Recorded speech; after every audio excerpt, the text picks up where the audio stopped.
just a word to the wise, shall we say.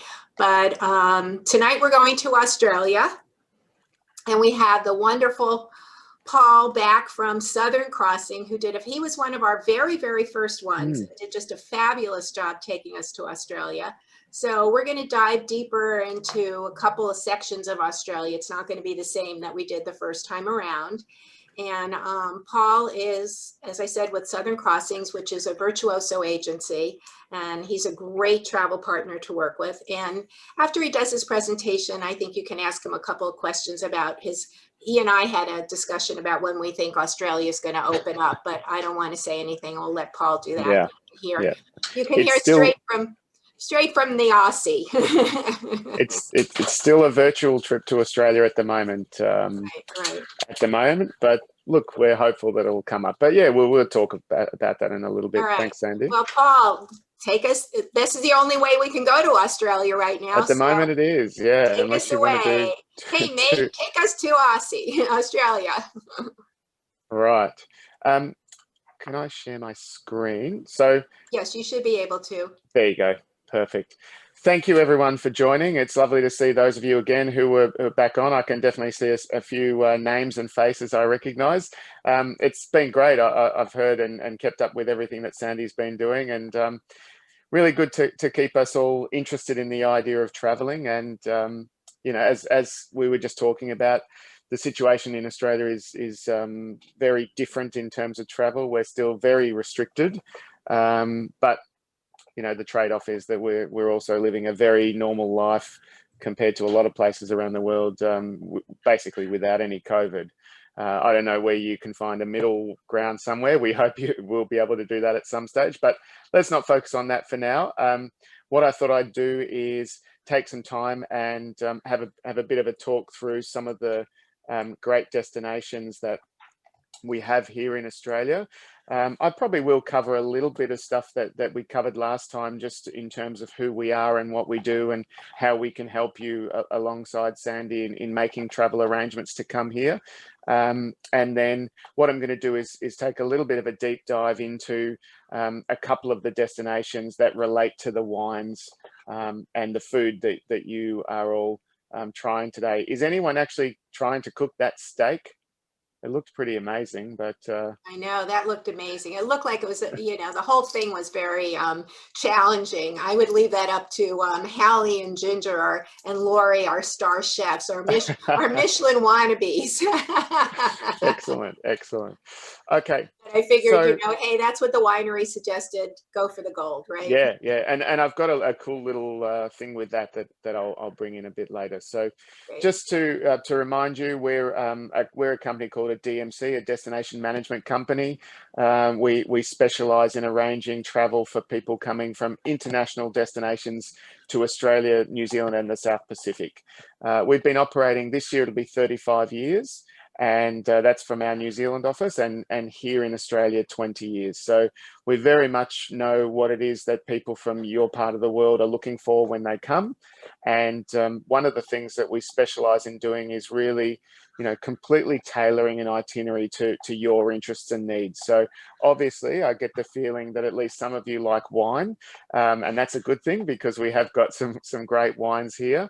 But it's obviously not only about that. We can tailor anything based upon special interests, architecture, wildlife, family activities, adventures. You know, the great thing about Australia as a destination is it really does have something for everyone.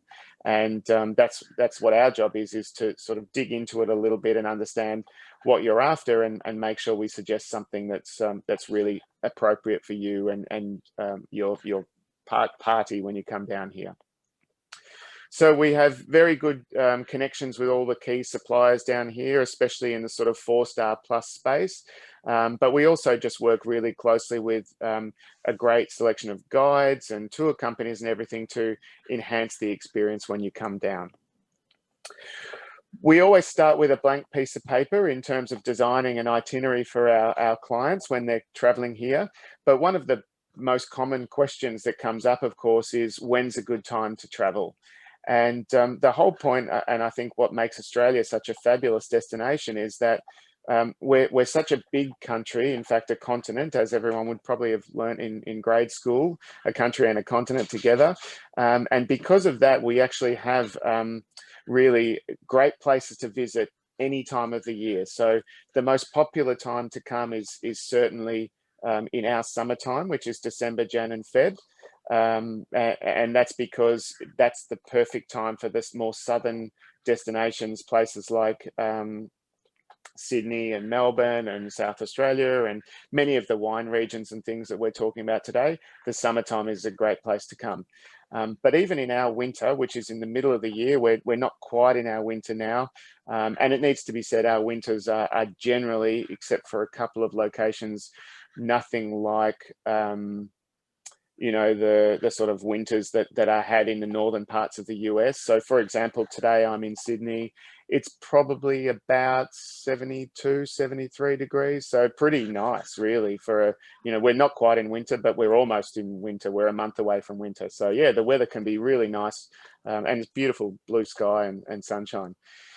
So the destination to travel to in the summertime are those southern destinations, and then in the middle of the year, in the winter, which is your summer, the destinations to travel to are more the tropical northern parts of Australia. So places like the Northern Territory, far north Queensland, where the Great Barrier Reef is, the Kimberley region in Western Australia. There's a whole range of places that are perfect to travel to in that time of year. So I've been up in the Northern Territory, and even in May and June, it's in the 80s, the temperature. So it's very, you know, it's actually the right time, because in the summer, obviously, it's even hotter than that. So in terms of this presentation, all I'm going to do is talk through a little bit about the great variety of destinations that exist in Australia. And you can see there, we've got things from sporting events, iconic buildings, golf courses, beaches. You know, there's literally, as I said before, something for everyone who's keen to come down here. What I thought I would do, though, since we are having a bit of a focus on wine, and I hope you are all at least having a glass or having a taste. It's 10 o'clock in the morning here, so I'm not going to join you this time, especially because I'm in the office. Last year I was at home, so it was a little bit more acceptable to do that. So obviously, you know, one of the things about traveling is that when you travel and you taste wine and the food that you eat, you know, that can have such a really huge influence on your overall memories of the trip that you had. And we are very lucky here in Australia that we've been blessed with a range of different climates. That means there's not really very much in terms of food or wine that we can't produce ourselves.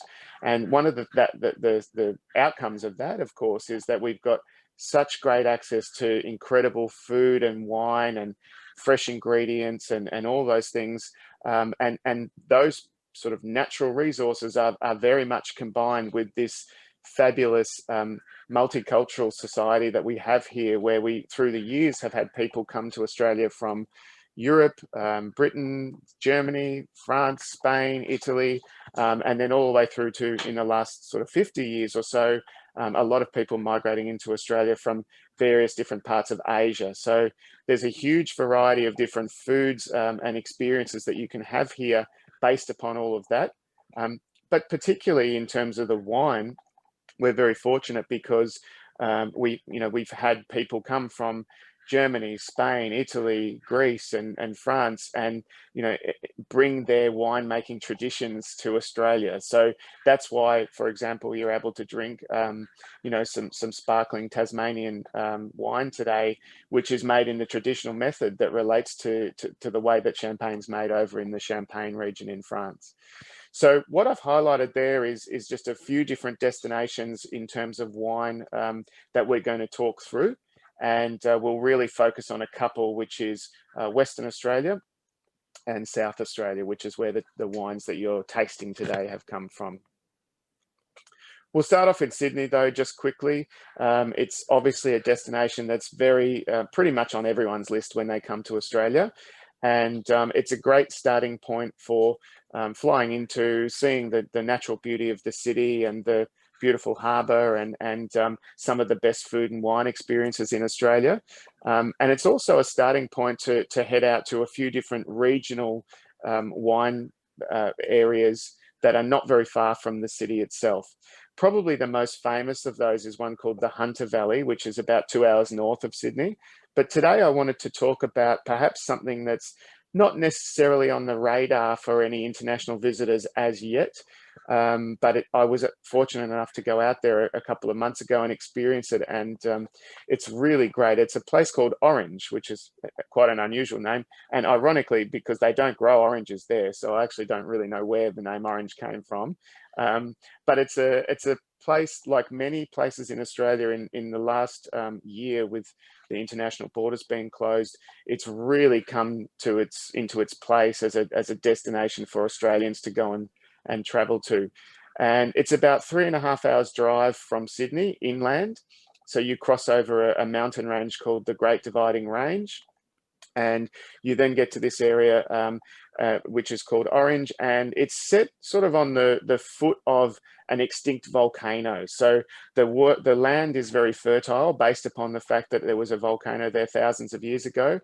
The town itself is around 600 meters or 2,000 feet above sea level. So it's definitely a cold climate wine region, which means it's famous for making sort of refreshing white wines and lighter red, sort of light drinking red wines. This photo here is one that I took when I was out there a couple of months ago. It's a vineyard called Rosé Wines. They've won quite a lot of international prizes, but what was fabulous about it was just seeing how the modern sort of technology side of things come and combine with the traditional winemaking techniques to really guarantee this incredible quality. This vineyard has got, I think it's one of the first ones in the world, they've got a special sort of system set up with, which will scramble drones if birds come into the territory around the vineyard.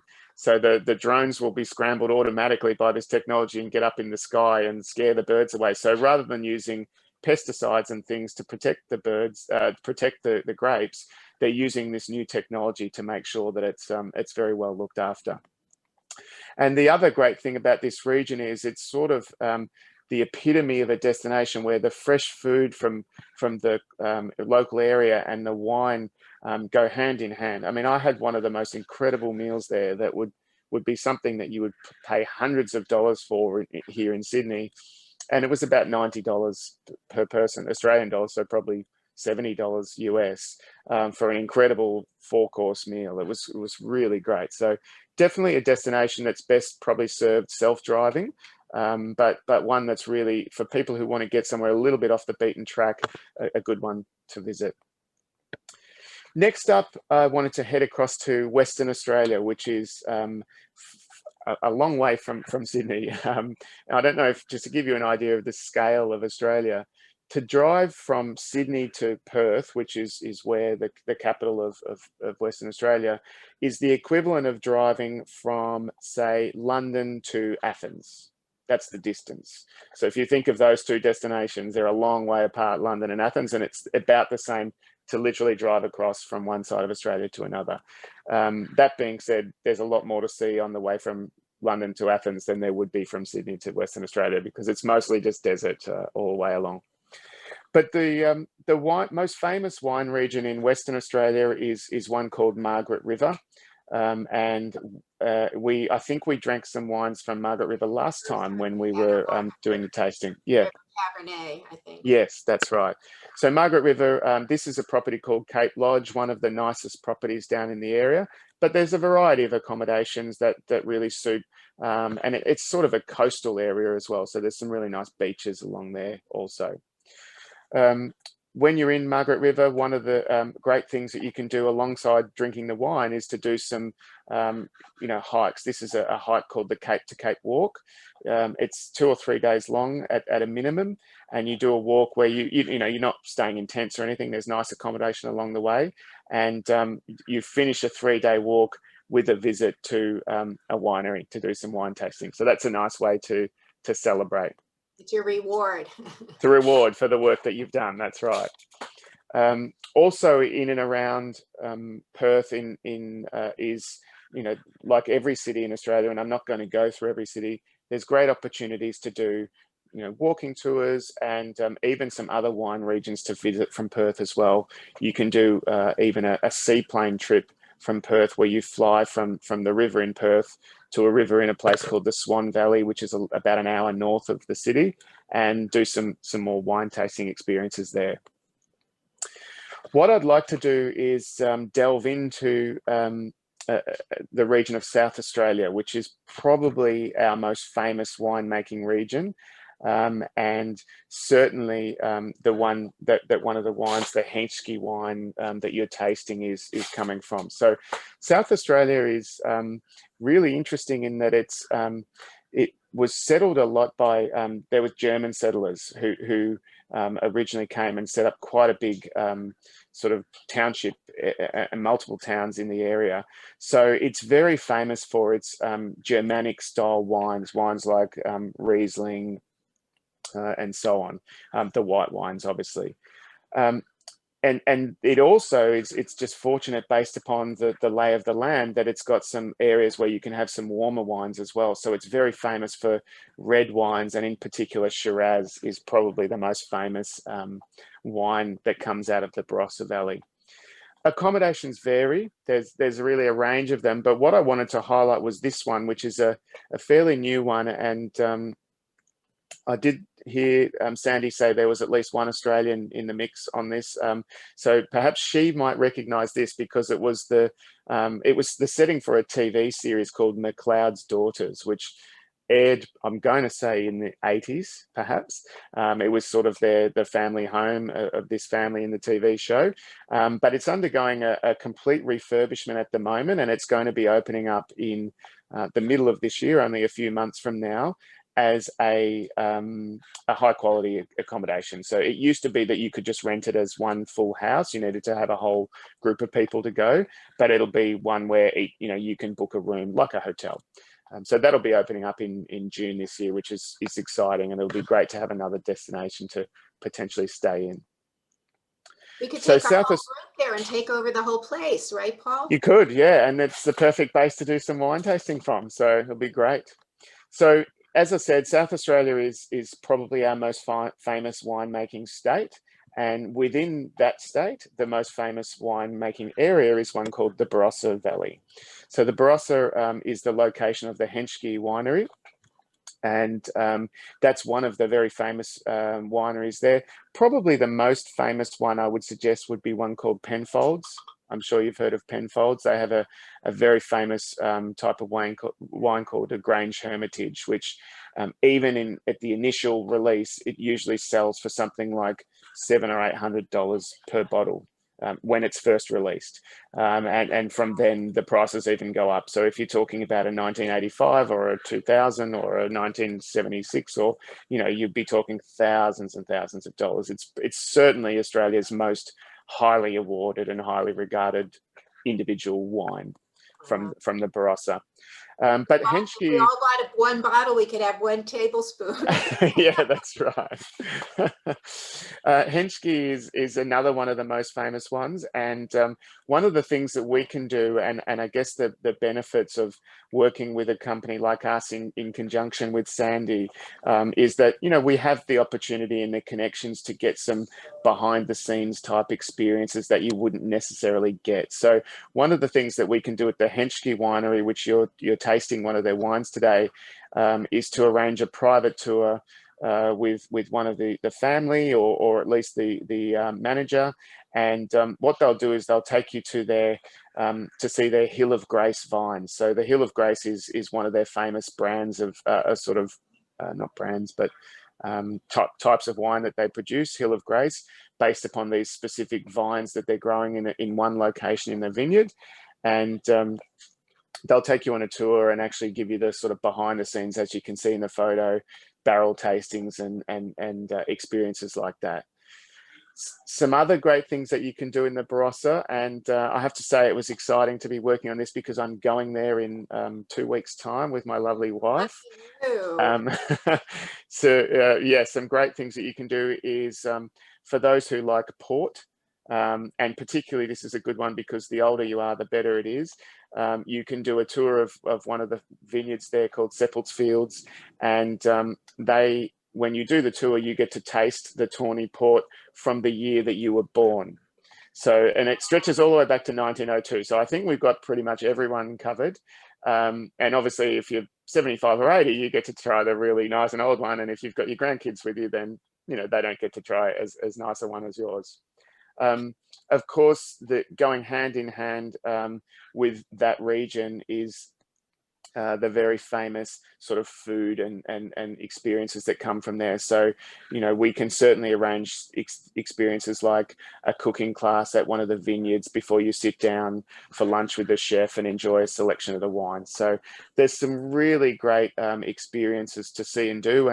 And for anyone who's really into it and wants to see some of the unique things, if you were to Google ultimate winery experiences for Australia, you'd find a website which is put together by Tourism Australia, and they have a whole range of really exclusive and interesting experiences that you can do in a lot of different vineyards around Australia. Which Paul can arrange for us. Yes, which we can certainly arrange. Yeah, definitely. In terms of other regions from the Barossa Valley, there's some a region called Clare Valley, which makes some famous Rieslings. And then also another area called the McLaren Vale and the Fleurieu Peninsula. So literally, if you loved wine, you could spend a week to 10 days just in South Australia within a 200-mile radius and try and visit 3 or 4 different unique winemaking experiences. And there's some cool ones where you get to do some off the beaten path, sitting on the side, looking out over the Southern Ocean and tasting some beautiful food and wine. While we're on the topic of the Southern Ocean, I think it would be remiss of me not to talk about something not wine related, which is the island called Kangaroo Island, which is located also in South Australia, just off the coast of the mainland. And this is something that I think if anyone can ever remember a time pre-COVID, the headlines before COVID came were bushfires, I think you'll probably recall. They went by pretty quickly. And look, the great thing is, there's been such a huge rebuild and regrowth in all the destinations. COVID had come onto the scene just after the bushfires, when we had the most rainfall we'd had in about 10 years, and all the bushfires got put out and everything started to regrow. So if you were caught in that zone at the start of 2020 thinking that you wouldn't want to come to Australia because the bushfires had caused so much damage, you can safely not worry about that anymore. Even Kangaroo Island, of which about 40% of the land was really destroyed by the bushfires, is having this incredible regrowth, and the wildlife is coming back in abundance. And especially by the time it's possible for you to come here next year or later this year, hopefully, it'll really be 2 years into the regrowth. So it'll be a fantastic time to come and visit a place like Kangaroo Island, which has a wealth of opportunity to see wildlife like sea lions, kangaroos, koalas, pretty much everything that we've got here in Australia. Wow.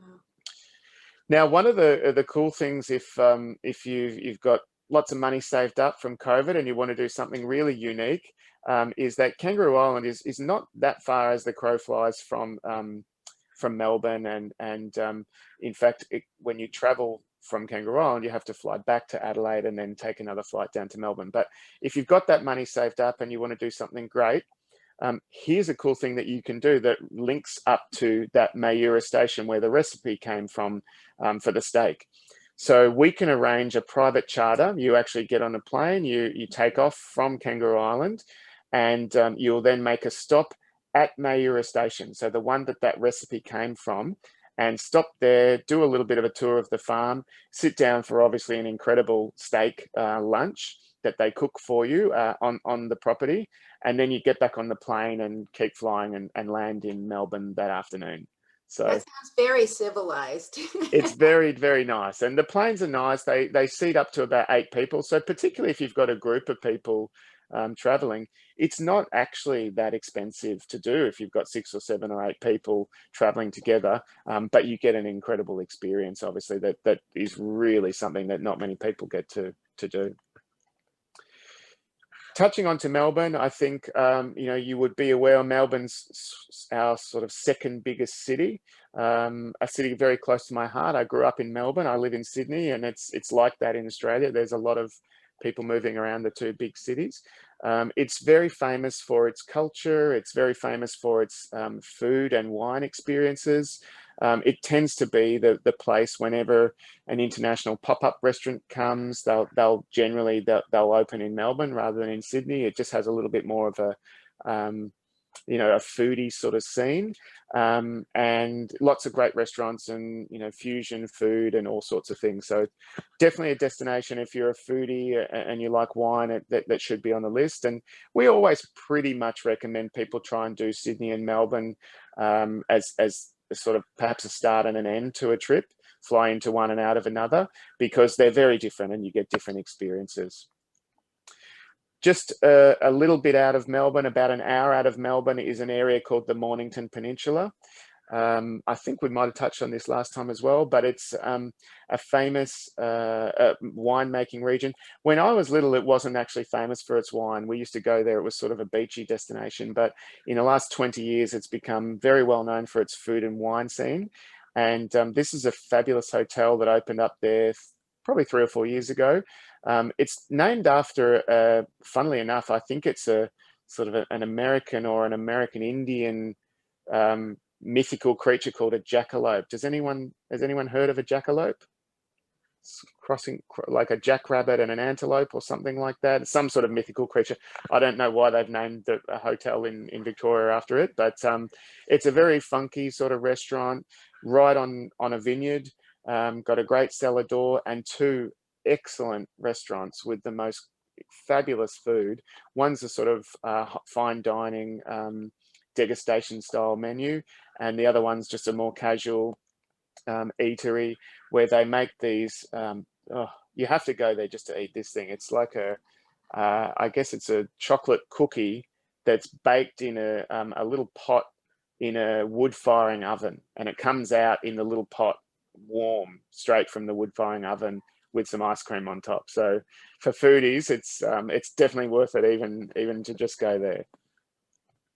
And that is a day trip out of Melbourne. You certainly can, yeah. It's only about an hour, and it's a very popular day trip because it really offers something for everyone. Great scenery. If you want to do a little bit of hiking, you know, along some beautiful coastline, you can do that.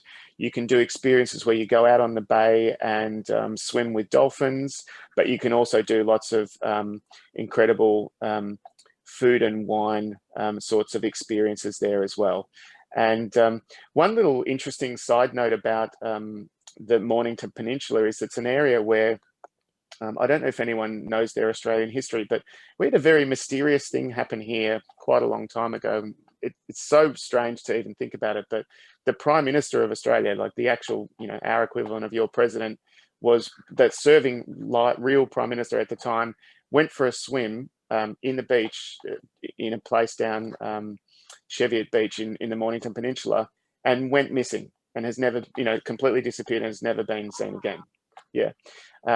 Ironically, his name was Harold Holt, and ironically in Melbourne, they do now have the Harold Holt Memorial Swimming Pool. So perhaps that's just a little bit of a hint on Australia's funny sense of humour that we named a swimming pool after our Prime Minister who went missing at the beach. So he just completely disappeared, and then a new Prime Minister had to take over. Yeah, it's a very interesting story. Right, from Melbourne, it's very easy to get to Tasmania. And Tasmania is sort of the last destination that I thought I'd cover today, again, because it relates to the wine that you are drinking today, the Jansz. And it's a short flight, sort of half an hour flight, but coming into what's really in the last 5 to 10 years, I would say, come on the world scene as a destination for just the most incredible pure ingredients, natural scenery, pure, you know, you can see the water and everything there. You know, it was originally known as the Apple Isle, the Apple State, because that's where pretty much all the apples used to get grown here in Australia. But now they're producing lots of wines, gins, whiskies, honey, truffles, lavender farms. you know, just everything that you can possibly imagine can be produced in a beautiful, bountiful state is grown there. And it's become a really big foodie tourist destination. So if you're really into your food and wine experiences, it's a great place to go. This, I'm sure I would have shared this last time. If Oh, you it's did, and I am all over this. This is really a bucket list. yeah, You sit there it with is a the bucket fresh list. oysters and the champagne. I am all over that. Yeah, absolutely, absolutely. So this is an experience that you do when you're staying at one of the luxury lodges down in South Australia, in Tasmania, called Sapphire Freycinet. You go to the oyster farm. They'll actually talk you through the process of how they grow the oysters, and right in that water around that table there is the oyster beds where they're growing the oysters, and you put on these big, you know, ugly rubber waders that come up to your sort of chest almost. And after you've done the tour, you walk out into the middle of the water, and the guide who's with you will whip out a white tablecloth and whip out a bottle of the Jansz sparkling, and then we'll literally just go and grab some oysters straight off the bed floor and shuck them for you on the table.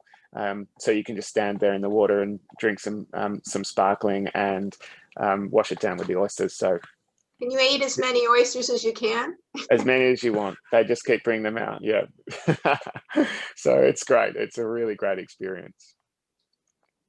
Nearby, and again, going on to something a little bit different, one of the things that Tasmania is also famous for is golf. I'm sure there must be some golfers amongst you.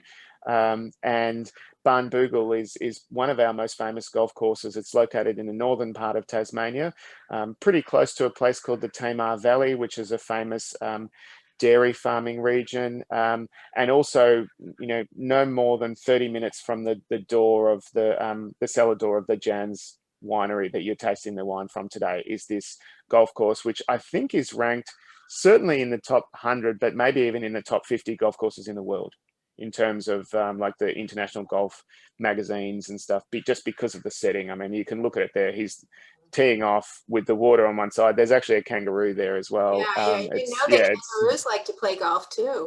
They do. They really do. Maybe they're the caddies.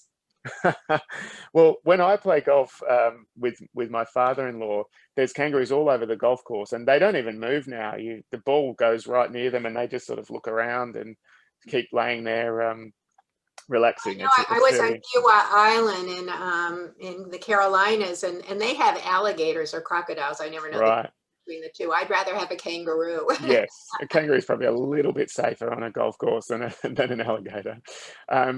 And again, just to sort of touch on the real high end, if you want to treat yourself type experience, one of the great things that we can do with this golf course is, if you're staying in Melbourne, you can actually do this. The same company that we use for that charter flight from Kangaroo Island to Melbourne, you can do a 1 day, 2 day, or 3 day private charter type experience where you'll fly from Melbourne down to there and play golf for the day, stay overnight, play another round of golf, and then fly back in the afternoon, or even more, extending out to 2 or 3 days. And they're really not horrendously expensive. I mean, for a group of, actually, I wouldn't want to give a price, but it works out at a few $1,000s per person. It's not like $10,000 or anything like that. So definitely, if you've got some golfers who are keen, it's something worth considering. Outside of San Francisco, we have the Olympic Club, which is a very famous one, and it's right on the Pacific. So this looks, just as gorgeous and probably a lot warmer than playing at the Olympic Club. Because of the wind. You can play at the Olympic Club, even if you know a member. I mean, it's almost impossible. They'll let you play the 9 holes if you know somebody, but short of that, it's almost impossible. So this looks like a great opportunity. It is, and it's not it's not a problem at all for us to arrange access for people who are wanting to play. You don't even need to. It's not a private club. You don't have to have membership or at your home club or anything like that. Which, just out of interest, if you are a golfer and you want to play in Australia, it's generally possible to even get on the very best courses here: Royal Melbourne, Kingston Heath, the Australian, the New South Wales, as long as you are a member of golf course at home. And you have to just provide proof that you are a member and what your handicap is, and then they have certain days of the week that you can play. Wow, that's good to know. And then another thing that's great in Tasmania, and I've definitely got some clients from the US booked for something like this early next year, is there's a number of really beautiful extended walks that you can do in Tasmania. It's a really great destination because it never gets too hot.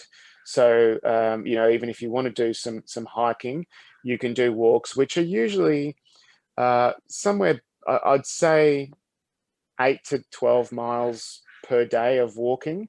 But, you know, they're fully inclusive with, you know, sitting down at night and having a gourmet meal, staying in a little sort of luxury cabin with showers and everything. It's not, you're certainly not slumming it. You're staying in really nice accommodations, but you can do these 2 or 3 day walks with some of the most incredible scenery that you could ever imagine. So that's definitely something to Walk off some of the wine and some put of in the the mix meals. if you're coming down and wanting to do something a little bit different. Sorry? I said walk off some of the wine and some of the meals. Yes. Yes, exactly. So that pretty much wraps it up. You know, I guess the point is to say that wherever you choose to stay in Australia, whichever destination you choose to travel to, it's pretty much always possible to find a delicious meal and a great glass of Australian wine to drink. And yeah, that's it. So I'm happy to answer any questions and go from there. Okay. Any questions for Paul? Paul, why don't you stop sharing so we can go back on Yeah. view? Yeah, no problem. I want to hear more about the chocolate cookies in the wood-fired oven. I knew it would get someone. I'll have to see if I can find some info. I don't know whether I can find a recipe or anything, but if I can, I'll send it to Sandy. But I'll post it in our Facebook group. Yeah, it's just this. They literally have this little tray, and they mix up the dough, and then they, you know, I mean, this restaurant, as I was saying, it's really fabulous. They've got all this beautiful wood-fired bread and everything, and then for dessert, they put these little chocolate cookies in the wood-firing oven and bring them out just toasty warm with some fresh ice cream. It's pretty special. Wow, sounds amazing. Well, my Australian friend Helen said that she has stayed at Cape Lodge. Yes. And it was just luxury with great food and wines. Yeah, yeah, it's a great location, and the stay there actually includes your evening meals as well, because most of the luxury lodges in Australia, you know, the price point is obviously more than a hotel, but if you break them down, the value is actually there because, for example, pretty much all of them, they'll include all of your meals and I won't say all of your drinks, but, you know, selected wines and beers and so on. You know, if you obviously want to go to the top shelf stuff, you can buy more expensive things. But yeah, you know, there's a good value for proposition because when you get there, it's all included, including a lot of activities as well, tours, and, you know, you can go on hikes and, you know, depending on the property. Great, great. Okay, well, that was great, Paul. I'm ready to go. So Yeah. Paul and I had a conversation, and it's probably looking like 2022, Paul, Yeah. for Australia. Look, it's, as we sort of touched on at the start, Sandy, it's you know, it's an interesting one because our success, our relative success in managing the situation with COVID has very much been based around the fact that our borders are pretty much closed, and you know, we've just set such a, I guess, a high level of expectation for a lot of people. I'm not saying, you know, everyone, but a lot of people just feel like you know, why should we reopen to allow some COVID to come in? It's challenging, and you know, it's unfortunate because it's having a real impact on, obviously, you know, people whose work rely on it, but also we have something like 1 in every 3 people in Australia who were either born overseas or have a parent born overseas. So it's really having an impact on those people and their ability to be connected to their family in different places around the world. We're certainly not anticipating that there'll be much travel for the majority of this year. It's very much being tied into our success in rolling out the vaccine, and we are not as successful as you are in doing that. You guys have done a really amazing job, and we're not quite at the start line, but we're not far from the start line. I think we've vaccinated about 8 or 9% of our population. So it's a bit slow, but we're hoping it'll ramp up. And once that's happened, then clearly, we're expecting that travel will become possible again, albeit I'm sure with some restrictions, which I think would certainly almost include needing to be vaccinated to come. But I don't think that's going to be any issue for you, because that's pretty much where it's going to be everywhere. I saw yesterday the US was talking about the European Union was talking about US travelers, and that'll be done on the basis that vaccines are done. So we're hopeful that we'll get there. And the positive is that when it is possible to come, you'll definitely be coming to a destination which is very safe and has lots of great experiences to offer that are, I would think the sorts of things that people want to do, which is wide open spaces and warm weather and wildlife and great wine and all these great things to do. So we'll be here. Good. We're waiting. We can't wait to come and visit, Paul. So yeah.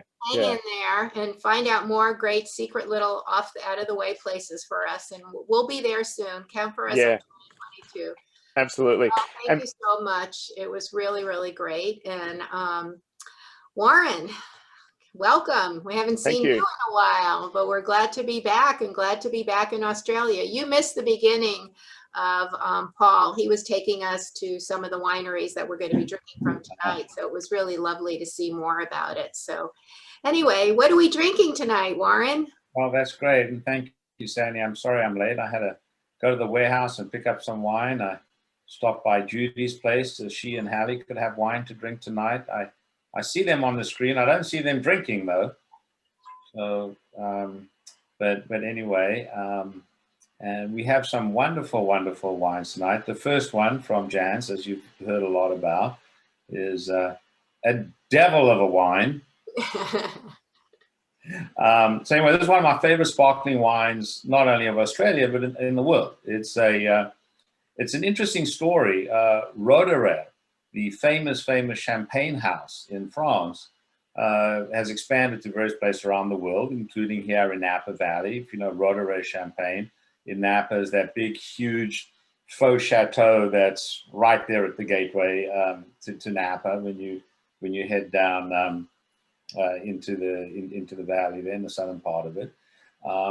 And they had put a lot of time and effort and money into developing vineyards and making sparkling wine, method champenoise, the champagne method, the traditional method in Tasmania, only to keep losing money. And they sold in, they founded in 1975, and they sold about 10 years ago or 15 years ago to the Hill Smith family, who own Yalumba and a bunch of other major Australian wineries. And of course, 5 minutes after they sold, Tasmanian wine and Australian wine and sparkling wine exploded. And it's sort of my investment strategy generally. If you want to know when to buy and sell a stock, do the opposite of what I do. It's a beautiful wine. So you've got the history of French champagne production. You've got a traditional cepage with this wine. It's predominantly Pinot Noir and Chardonnay, which is the classic champagne blend. In Champagne, that's typical. They will often blend in a little bit of Pinot Meunier at 5% or so. And these grapes are sourced from all over Tasmania. I'm sure you heard earlier about the cool climate in Tasmania and the southern the winds coming off the Arctic and that kind of stuff. And wines, as we've discussed many times over, I think our 7th series now, grapes like hot days and cool nights, that diurnal fluctuation, and certainly like people. And so it's got grapes are drawn from all over the island. Of course, the island's not that big. You can probably hit a 3-iron from one side to the other, if you're Bryson DeChambeau. But again, it's a perfect climate for making these wines, and I think just a very elegant packaging, beautiful wine. I love rosé, love sparkling wine, and you know, the wine's made in the traditional style, 100% malolactic fermentation, which gives it a very round, voluminous feel, very creamy, elegant wine, but with great acidity. Beautiful, beautiful food wine. The rosé color comes from the skins of the Pinot Noir, you know, that sits on the lees and makes contact. And it's just a beautiful, fresh, delicious wine. I don't know if someone who's actually drinking the wine, I haven't, as I said, I was running late, so I haven't had a chance to chill it and open it. But, you know, you should be, if I'm not mistaken, from memories, it should be, you know, strawberry flavors. That's a very creamy mouthfeel, very warm, probably, you know, a little bit of floral notes to it. It's rosé, so probably rose petals, something like that. Champagne and great sparkling wine has sort of that toasted brioche notion to it. Maybe, you know, in the Blanc de Blanc and the Chardonnay aspect, a little bit of green apple, probably not as present in the rosé, but just, I think, a very elegant and lovely wine. You should Warren? This mouthfeel. Yes. Hi, it's Myra. How are you? I'm good. Well, we took a sneak peek last night while we were having a mini Oscars party here, and served it to our guests, and we loved it, and they did as well. So thank you for choosing it. It was it's absolutely delicious in our view. And again, the wine's only $300. Cindy was asking. Who Cindy, knew? Cindy, is that in your budget? $300 bottle of champagne? Well, it's actually $300 for a case of 12. That's really good. That's really good. So I think it's a great value, because you can taste this wine blind next to many high-end prominent rosé champagnes that would be $50, $60, $70 a bottle. Oh yeah, and you'd find them to be, from a quality standpoint, a taste standpoint, an elegance standpoint, a satisfaction and pleasure standpoint, to be pretty much the equivalent. And you know, who the hell's ever heard of sparkling wine from Tasmania? Most people haven't even heard of Tasmania, let alone wine from there. So anyway, so that's the sparkling wine. Now, Ginger's like waving and all kinds of stuff. I don't know if she was trying to say something or not, but arms are in the air. She's clapping. Oh, she's shaking it. She's just enjoying the sparkling wine. All right. So that's how is it going with what you made? You made a shrimp and mango with it? Yeah, we did a shrimp with a mango, ginger, Thai, chili, salsa on arugula. And it's pretty good with the sparkling, but I found a funny viognier. So we tried it with that and it was pretty good. We're holding out on the rest of the bubbly for strawberry shortcake for dessert. Oh, wow. That's a good decision. And that's great. What we are drinking is the red with a lamb dish that is stunning. Yes. Wow, that's a really good segue. David's got the thumbs up. the beauty of the sparkling wine is only 12% alcohol, so that's not much more than Fiji water. So you know, drink up. Anyway, so the red wine's a good subject. I mean, we have beautiful red wine here. I'm actually going to see if Judy wants to speak about the red wine, because oh my God, she was like raving about Henschke. But she's too busy talking to Hallie now to jump in. But in any event, we have a beautiful Meritage over here. Sort of, it's a blended wine of traditional Rhone style varietals, and very typical of Australia: Shiraz, Syrah, as we call it here, Grenache, and a little bit of Mourvèdre and Viognier in the blend.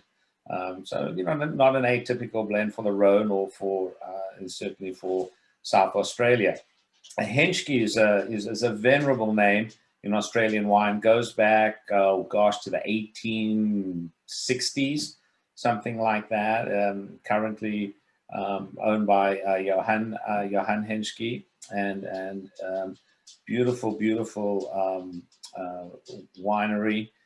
They make not only one of Australia's greatest wines, one of the world's greatest Shiraz or Syrah wines, called Henschke Hill of Grace. The Hill of Grace vineyard is one of the most venerable vineyards in all of Australia, dating back to the 1800s. It's a wine that sells for $850 a bottle. Yeah, Paul was telling us about that. We decided if we buy a bottle, we could each have a teaspoonful. Yeah, well, it's an extraordinary wine. Very rare, very tough to find. I do a lot of business with Henschke, and they allocate me 3 bottles a year. Wow. That's it. That's how tough it is. The Penfolds Grange, which is a little more famous, a little more freely available, about the same type of price range as well. So unfortunately with COVID, Johann Henschke was coming to San Francisco and carrying Hill of Grace in his luggage for Duvan to do a wine dinner last April. So obviously that didn't happen. Right. But here we have the Henry 7. 2022, we're all going to come to your wine dinner. Exactly. Well, I'm doing them now. I did a Chapoutier one last week. I've got a Bill Clark salmon champagne. From Australia and bring that wine yet. Yeah. So we've got, a beautiful winery. And the Henry 7, I think, if I'm not mistaken, refers to the first 7 acres of land purchased in Keynton in the 1850s by Henry Evans.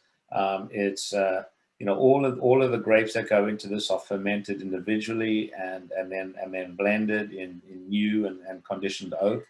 And again, I think just a phenomenal wine. I mean, this is a big wine.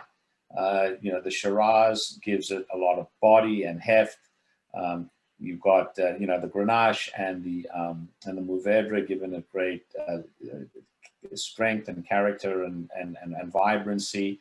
Syrah and those blended grapes from the Rhone tend to have a little bit of spice to them, white pepper potentially, and just a terrific food wine. Certainly, as Ginger mentioned, is great with stews, with lamb chops, with steaks, with just this is not a vegan's wine choice by any stretch of the imagination, although the wine is vegan. But it's just a beautiful wine. I mean, the color, you've probably got, those of you have it in your glass, probably a deep garnet color, very vibrant wine, very fresh, very powerful, probably dark black fruit aromas on the nose, plums, things like that, raspberry, blackberry, and again, just great tannins. Should be giving you a little bit of that, mouth, in the mouth, which means it's great to age. Just a gorgeous wine, and it comes with a screw cap, which you taught us how to open. Yeah, did we do that once before? It was like you have to wait for the crack. It was very important. But the beauty of the screw cap is you're never going to get a cork bottle of wine. The Stelvin capsule actually breathes now, so the wine continues to age. And the beauty of a screw cap is if you're completely drunk, you don't have to worry about putting a corkscrew through your hand. Very easy. Are you speaking from personal experience? You'd be surprised what I've done to my person with a corkscrew after a few cases of wine. Anyway, again, great wine with I think on the tasting notes here it said veal and mushrooms and things like that would be very, very good. And again, also not high alcohol, 14.5%, which is a good 2-3% alcohol less than equivalent wines that we'd find here in California. So I think a pleasant wine to drink by itself, but certainly one that lends itself to compatibility with food, enhancing both the experience of the food and the wine, for those of you fortunate enough to be able to have both. Great. Any comments? Open your mics. I mean, feel free to say what you think. Judy, I think Warren thought that you really liked this wine. So what do you think? I do. Well, I have a story about going to Australia. We went to what was supposed to be a friend's son's wedding in Adelaide, and we planned a whole trip a year ahead around that wedding, and the wedding was canceled, but we still went. But we used the time in Adelaide, which is an interesting city, but not a big tourist city, to go to Barossa Valley. And I hired somebody to guide us and pick us up in Adelaide and take us out touring for the day. And usually I just say, whatever you do. And I thought, no, I'm not going to say that. I told her that we were from California and my dad taught me all about wine before I could drink it. And that we've been to wine country many times and we know how it's made. I don't need to find that out. Take me to your best wineries. So we started at Henschke. And that was spoiled us for everything. Great. We absolutely loved it. And they didn't pour us the stuff from the usual pourings. They gave us some of their best, and I was in heaven. And then when we went to places like Penfold or Yuluba, those, it was more they have so many, they have like, what, more than 60, 70 different ones. Yeah. So we didn't get the most expensive, and then we got the ones that are available in the stores. But Henschke's been really hard to find, so I'm so glad to know that you carry it. Yeah. Great. So a case at Hill of Grace for Judy.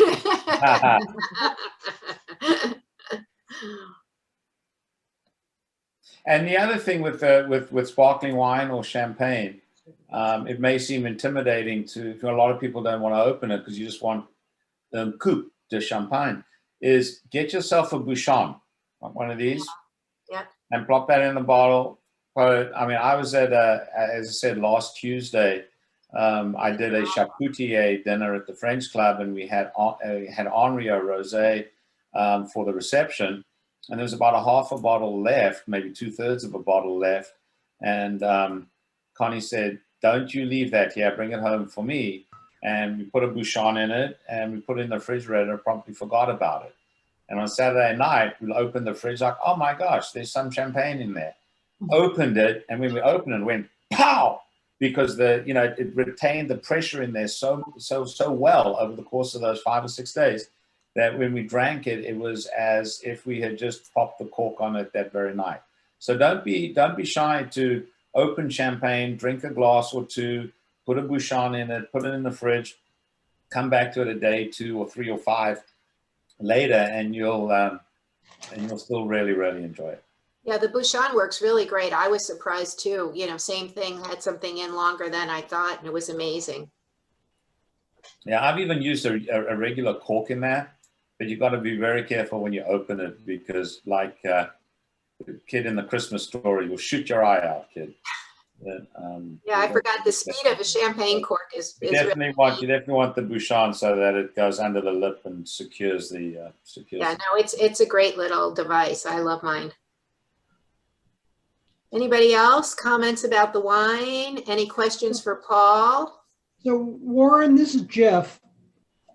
We got a late notice, so we didn't get the wine that was as offered. But we ordered it, right? But we went into the local wine shop and they had a sparkling Shiraz.